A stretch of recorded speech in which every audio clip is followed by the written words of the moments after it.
सभी को मेरा नमस्कार। मैं सुमन शर्मा आप सबका स्वागत करती हूँ। जैसा कि आप स्क्रीन पे देख रहे हो, मेरा आज का विषय है हिंदी उपन्यास का उद्भव और विकास। सबसे पहले भूमिका की बात करते हैं कि आधुनिक गद्य साहित्य में उपन्यास एक सशक्त विधा है।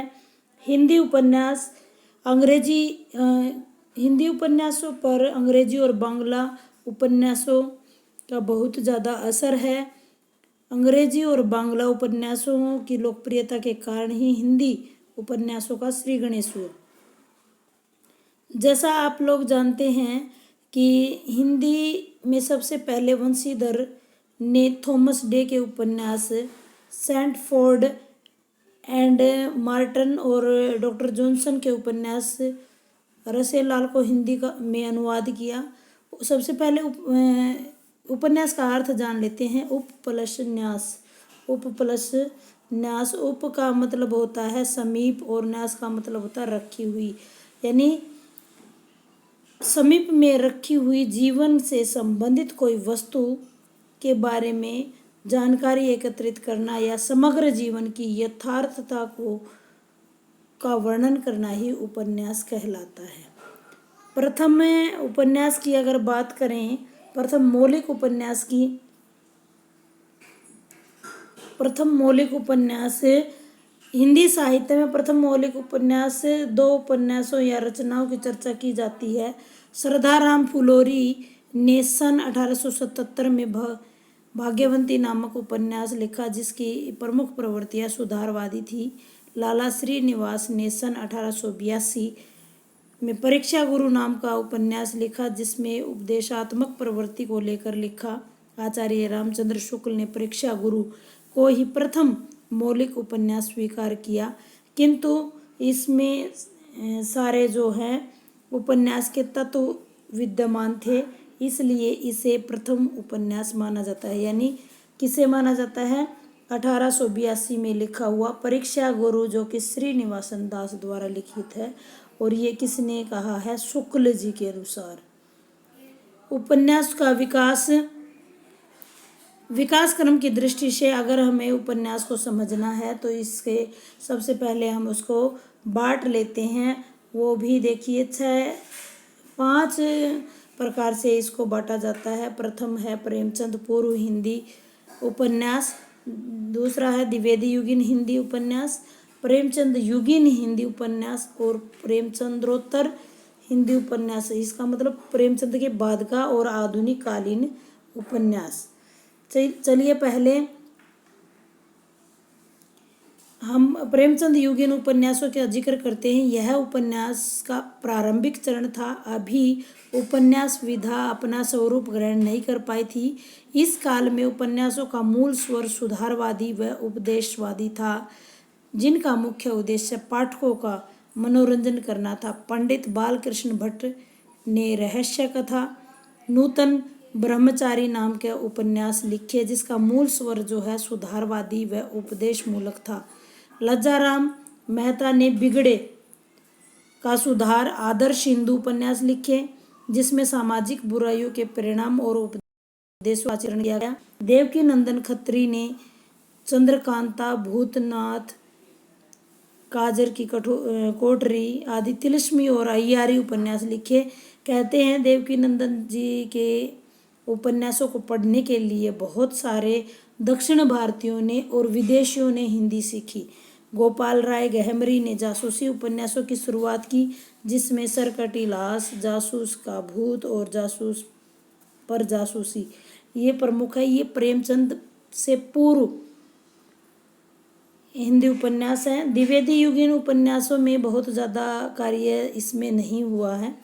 तो अयोध्या सिंह उपाध्याय ने सुधारवादी प्रवृत्ति को लेकर ठेठ हिंदी का ठाठ नाम की रचना लिखी है। ठेठ हिंदी का ठाठ और आध खिला फूल उपन्यास हैं। इसके बाद मनन द्विवेदी ने, रामलाल और राधिका रमन प्रसाद ने प्रेम लहरी नाम के उपन्यास लिखे। यानी द्विवेदी युग में ज़्यादातर उपन्यास का हम अगर विकास की बात करें तो वो थोड़ा धीमा रहा है। अगले पॉइंट की तरफ चलते हैं। प्रेमचंद युगीन, जिसे प्रेमचंद को उपन्यास सम्राट भी कहा जाता है। प्रेमचंद के बारे में इस युग में उपन्यासकारों में प्रेमचंद अपनी मध्य सभी महान उपन्यासकारों के मध्य प्रेमचंद जो है एक अहम नाम बनकर उभरा है। महान प्रतिभा के कारण वो युग प्रवर्तक और उपन्यास सम्राट के रूप में जाने गए।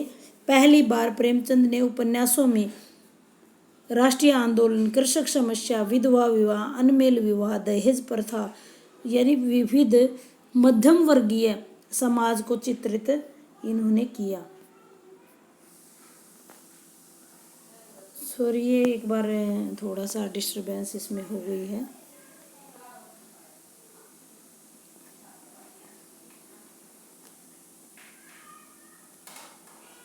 प्रेमचंद क्या मैं बता ही चुकी हूँ। इनके प्रमुख पात्र जो हैं सेवा सदन, प्रेम आश्रय, इनके जो उपन्यास हैं सेवा सदन, प्रेम आश्रय, वरदान, रंगभूमि, निर्मला, गबन, गोदान। इनके प्रमुख पात्र होरी, झुनिया यानी आप जानते ही हो। इसके प्रमुख जो समकालीन उपन्यासकार हैं उनके बारे में भी थोड़ा सा बता देती हूँ। जयशंकर प्रसाद जी की कंकाल, तितली, इरावती उनके प्रमुख जो हैं उपन्यास रहे हैं। इसके अलावा विशंबर प्रसाद कोशिका माँ और भिखारिणी वेश्यावृत्ति के ऊपर है।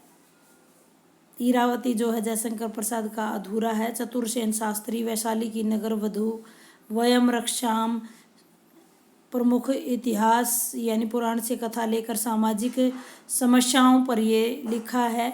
पांडे बेचन शर्मा, चंद हसीनों के खातून, दिल्ली का दलाल जैसे उपन्यास जिसमें सामाजिक बुराइयों का यथार्थ वर्णन है। वृंदावन लाल जो ऐतिहासिक उपन्यासकार के नाम से जाने जाते हैं। कठ कुठार, विराटा की पद्मिनी, झांसी की रानी, मृगनयनी इनके उपन्यास हैं। अब प्रेमचंद के बाद के युग की बात करते हैं।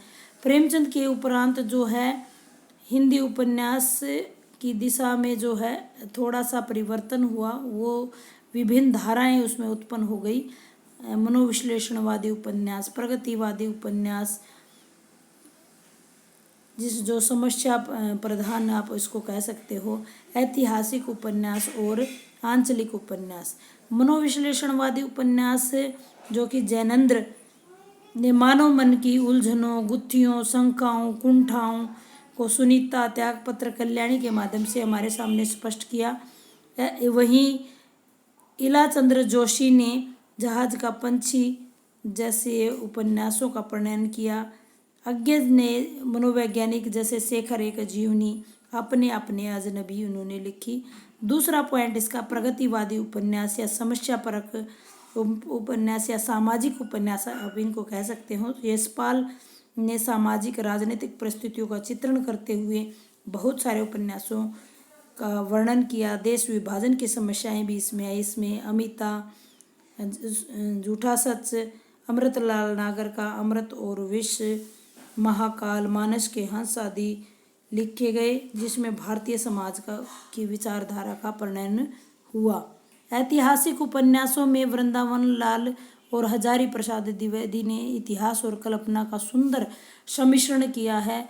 इन्होंने बाण भट्ट की आत्मकथा, पुनर्वा,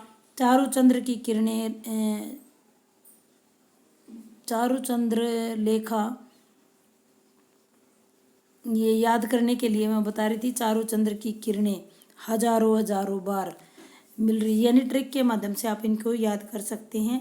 राघव ने मुर्दों का टीला, राहुल सांस्कृत्यायन ने सिंह सेनापति और जय योद्धव इत्यादि ऐतिहासिक उपन्यास लिखे हैं। आंचलिक उपन्यासकारों में किसी अंचल विशेष के बारे में लिखा जाता है जिसके लिए बहुत ही प्रसिद्ध उपन्यास है फणीश्वर नाथ रेणुका मेला, अचल प्रति परिकथा और नागार्जुन का बाबा बटेश्वर नाथ, बल्चनामा और रीतिनाथ की चाची, राघव का कब तक करूं पुकार आंचलिक उपन्यास है।